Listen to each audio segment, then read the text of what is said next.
Hello दोस्तों, आज के इस वीडियो में हम एक महत्वपूर्ण विषय पर चर्चा करेंगे और वो महत्वपूर्ण विषय ये है कि जब कोई व्यक्ति वेल्थ जनरेटिंग मशीन पर काम करना शुरू करता है तो उसे सबसे पहले एक चैलेंज का सामना करना पड़ता है कि वो अपने इनकम को कैसे बढ़ाए।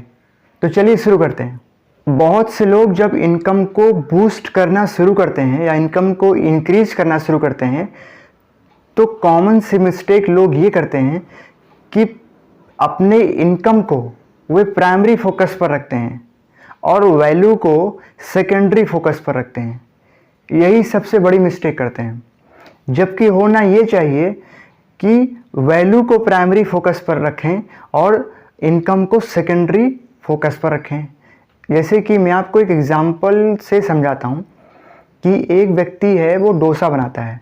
अब इसके हम दो सिचुएशन लेते हैं।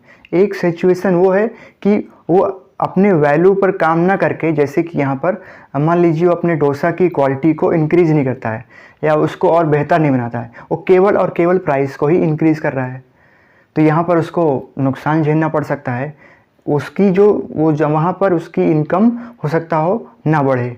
लेकिन दूसरे सिचुएशन में वो पहले वैल्यू पर फोकस करता है, तब जा कर के इनकम पर फोकस करता है। तो यहाँ पर दूसरे सिचुएशन में ये देखने को मिलता है कि वो अपने वैल्यू के अनुसार उसकी इनकम, वो अपने इनकम को इंक्रीज कर सकता है। तो कहने का मतलब ये है कि सबसे पहले हमें अपने वैल्यू पर फोकस करना चाहिए, फिर उसके बाद अपने इनकम पर, क्योंकि इनकम खुद पे खुद, वैल्यू अगर बढ़ी रहेगी, अगर आप वैल्यू पर काम करेंगे तो खुद पर खुद इनकम बढ़ेगी ही बढ़ेगी।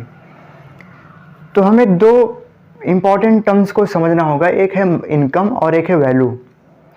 तो इनकम क्या है? इनकम वह मनी है जो आप अपने काम के बदले रिसीव करते हैं। वो आपके बिजनेस प्रॉफिट्स के रूप में हो सकता है, वो आपके सैलरी के रूप में हो सकता है, वो आपके आवरली वेजेस के रूप में हो सकता है, किसी भी रूप में हो सकता है। एक तरह से वो टेंजिबल आउटकम हुआ आपके परिश्रम का। वहीं दूसरी ओर वैल्यू क्या है? वैल्यू हर वह चीज़ जिसके वजह से दूसरों के जीवन पर इम्पैक्ट पड़ता हो सकता हो वो आप अपने नॉलेज को शेयर करते हो सकता हो एक्सपर्टीज़ शेयर करते हो सकता हो आपकी वजह से पॉजिटिव इम्पैक्ट पड़ा दूसरों के जीवन पर। तो ये किसी भी रूप में सकता है, अपने प्रोडक्ट के रूप में सकता है, सर्विस जो आप प्रोवाइड कर सकते हैं, यानी किसी भी तरह से लोगों के जीवन में कुछ प्रभाव पड़ा तो कह सकते हैं कि आपने एक वैल्यू क्रिएट किया है। और लोग उसी वैल्यू के लिए ही पे करते हैं, ना कि डायरेक्टली इनकम को देखते हुए। तो हमें इस बात को बहुत ही ध्यान में रखना होगा। यदि कोई व्यक्ति अपने इनकम को बढ़ाना चाहता है, सबसे पहले अपने वैल्यू पर काम करना होगा, यानी अपने स्किल पर अपने आप को अपग्रेड करना होगा। अब एक बहुत बड़ा सवाल कि वैल्यू हमारे फाइनेंशियल जर्नी के लिए इम्पॉर्टेंट क्यों है। सबसे पहली बात हमें ध्यान में रखना होगा कि जब कोई व्यक्ति कोई अनसर्टेनिटी फेस करता है, अपने वैल्यू पर काम करता है, दूसरों को वैल्यू देता है, केवल वही सर्वाइव कर सकता है।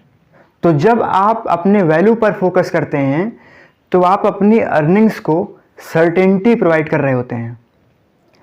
इसका मतलब यदि कोई इकोनॉमिक प्रॉब्लम फेस करना होता है तब आप अपने आप को उस इकोनॉमिक प्रॉब्लम से बचा सकते हैं।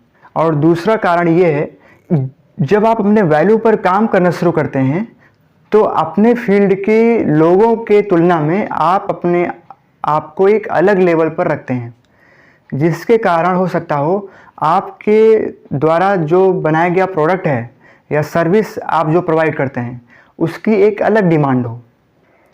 ये हुआ दूसरा कारण। और तीसरा कारण ये है कि जो व्यक्ति वैल्यू पर काम करता है वो लॉन्ग टर्म फाइनेंशियल सक्सेस के लिए एक फाउंडेशन क्रिएट कर रहा होता है।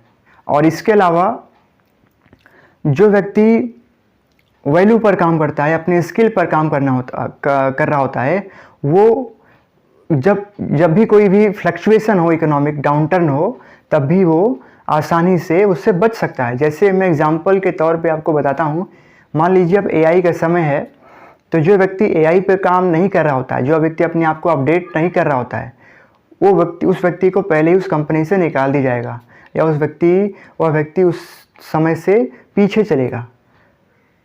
तो इस तरह से अपने आप को अडॉप्ट कर लेता है। तो इस तरह से हमें वैल्यू पर फोकस करना चाहिए। तो उम्मीद करता हूँ आज के इस वीडियो में आपने काफ़ी कुछ सीखा। तो चलिए मिलते हैं अगली वीडियो में।